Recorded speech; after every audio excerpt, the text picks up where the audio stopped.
కేంద్రం ప్రకటించిన పద్మశ్రీ అవార్డులపై వివాదం చెలరేగుతా ఉంది. రాష్ట్రాలకి అన్యాయం జరిగిందనేటువంటిది ఇటు కాంగ్రెస్ ప్రభుత్వం చెప్పే ప్రయత్నం చేస్తూ ఉంటే, కాంగ్రెస్ ప్రభుత్వం పంపిన లిస్టుని ఆమోదించేది లేదంటూ స్టేట్మెంట్ వస్తూ ఉన్నాయి. బండి సంజయ్ కుమార్ కేంద్ర హోంశాఖ సహాయ మంత్రి సంచలన స్టేట్మెంట్ చేశారు. గద్దర్కి ఎట్టి పరిస్థితుల్లో బరాబర్ ఇవ్వము, పద్మశ్రీని ఇప్పుడు కాదు ఎప్పుడు ఇవ్వమనేటువంటి స్టేట్మెంట్ చేశారు. ఆ మాటలపై మాట్లాడే ప్రయత్నం చేద్దాం. మనతో పాటు బీఆర్ఎస్ పార్టీకి సంబంధించిన సీనియర్ నాయకులు మాజీ ఎమ్మెల్సీ కన్నె ప్రభాకర్ గారు ఉన్నారు, మాట్లాడదాం. కన్నె ప్రభాకర్ గారు నమస్తే. ఈ బండి సంజయ్ స్టేట్మెంట్ ఏ రకంగా చెప్తారు? అంటే రెండు రాజకీయ పార్టీలు చిల్లర కామెంట్స్ చేసుకుంటున్నట్టుగా భావించాలి. నిజానికి రాష్ట్ర ప్రభుత్వం పంపిందా, కేంద్ర ప్రభుత్వం నిర్ణయం తీసుకుందా అనే కంటే కూడా వచ్చినటువంటి వాళ్ళని గౌరవించాల్సినటువంటి కనీస ధర్మం ఉండాలి, కనీస విచక్షణతో మాట్లాడాల్సినటువంటి అవసరం ఉంది. ఎవరికి వచ్చినా వాళ్ళ పట్ల, ఎందుకంటే పద్మశ్రీ, పద్మవిభూషణ్లు అనేటువంటివి ఈ దేశంలో చాలా అత్యున్నతంగా భావించేటువంటి అవార్డులు.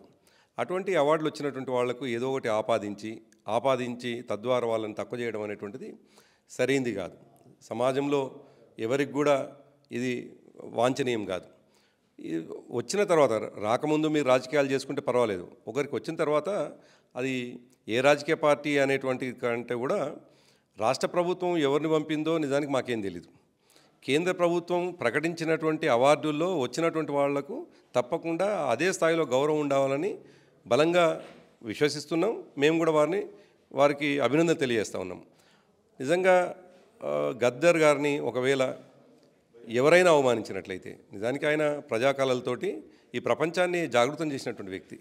తెలంగాణనే కాకుండా భారతదేశంలోనే అనేక ఉద్యమాలకు, అనేక సందర్భాల్లో ఆయన ఒక ఆద్యుడుగా, ఒక గొప్పగా ఆయన ముందుకు తీసుకుపోయినటువంటి వ్యక్తి.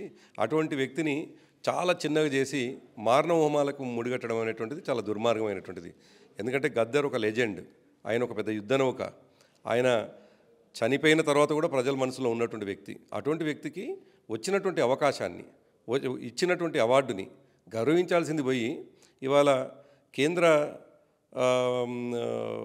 ఇవ్వాల్సినటువంటి వాళ్ళు ఇవ్వకుండా, సరే రాష్ట్ర ప్రభుత్వం ఆయన పేరు మీద ఏదో అవార్డు ప్రకటించింది, తప్పకుండా ప్రకటించింది కాబట్టి మేము కూడా దాన్ని వెల్కమ్ చేస్తూ ఉన్నాం. ఎట్ ద సేమ్ టైం కేంద్ర ప్రభుత్వం ఇవ్వకపోవడాన్ని, ఆయన వ్యక్తులను చంపిండు అని మరో రకంగా కామెంట్ చేయడాన్ని నిజానికి ఆయనని వ్యక్తిగతంగా దూషించడంగానే మేము భావిస్తాం. కాబట్టి బండి సంజయ్ కామెంట్ చేసినా లేదు, రేవంత్ రెడ్డి ప్రవర్తన మందకృష్ణ మాదిగకు వచ్చినటువంటి దానికి ఆయన పట్ల ఆయన వ్యవహరిస్తున్న దానికి ఈ రెండు కూడా సరైనది కాదు అనేటువంటి భావంతో ఉన్నాం. తప్పకుండా ఈ రెండు రాజకీయ పార్టీలు రాజకీయం చేస్తూ ఉన్నాయి. అవార్డుల విషయంలో కూడా రాజకీయం చేయడం అనేటువంటిది దుర్మార్గం, ఇది సరైనటువంటిది కాదు. పద్మ అవార్డు గ్రహీతలకు అభినందనలు. అదేవిధంగా గద్దరు పేరు మీద ఈ రాష్ట్ర ప్రభుత్వం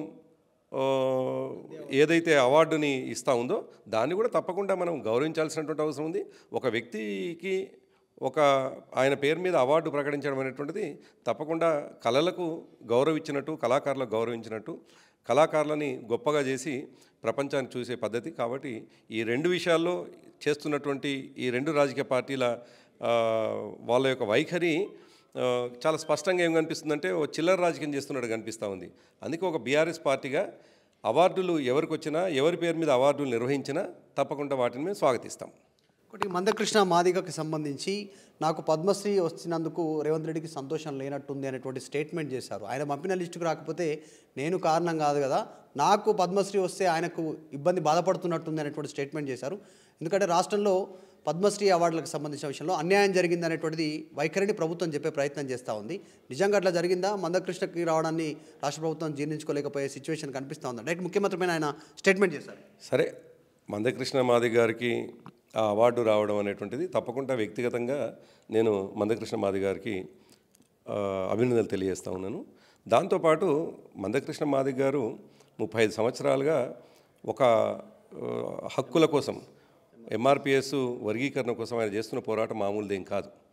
సరే, ఎవరు సమర్థించినా ఎవరు వ్యతిరేకించినా వేరు, కానీ ఒక అంశాన్ని పట్టుకొని 35 సంవత్సరాలుగా పోరాటం చేయడం అదొక్కడికే పరిమితం కాలే. ఆయన వికలాంగుల కోసం కానీ అనేక సందర్భాల్లో ఆయన తర్వాత గుండె రోగులకు సంబంధించిన విషయంలో కానీ పోరాటాలు చేసినటువంటి వ్యక్తి. మందకృష్ణ సమాజ సేవ చేయటంలో తప్పకుండా ఆయన ముందు బాగా నిలబడ్డాడు. దానికి తోడు ఆయనకు వచ్చిన తర్వాత వివాదం చేయడం అనేటువంటిది, వివాదంగా మాట్లాడడం అనేటువంటిది చాలా దురదృష్టకరం. ఈ రాష్ట్ర ముఖ్యమంత్రిగా ఉండి ఒక అవార్డు గ్రహీతని మెచ్చుకోవాల్సింది పోయి, అభినందించాల్సింది పోయి, ఆయన పట్ల వేరే భావంతో మాట్లాడడం అనేటువంటిది నిజానికి దిగజారుతనమే.